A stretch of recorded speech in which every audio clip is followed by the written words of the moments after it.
అలా కాదు, ఇప్పుడు నేను కాలు నొప్పి వస్తుందని ప్రేమతో సరే కూతురు పెద్ద కూతురు అని నొక్కా.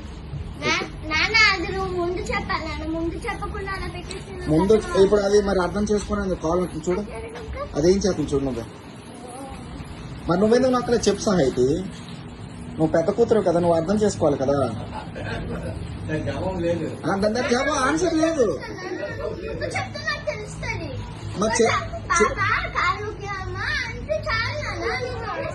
మరి చెల్లి ఎలాగో వచ్చి నొక్కుతుంది, దానికి ఆన్సర్ చెప్సా. ఇది ఆన్సర్ కావాలి నాకు.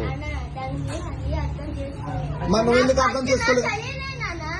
నువ్వు పెద్ద కూతురు కదా, నువ్వే జరుగు, నువ్వు జరుగు, నువ్వు జరుగు, నువ్వు చెప్పు నాకు. ఇప్పుడు నువ్వు పెద్ద కూతురు కదా, నాన్న కాలు నొప్పి వచ్చింది అనుకో, నువ్వు చెప్పాలి కదా సహాయితి. నువ్వు ఇగో ఇలా పెట్టానా అంటే నీకు ఆ చెల్లికి చెప్పాను, ఇది నా కాలు నొప్పి వస్తుందమ్మా అని చెప్తాను.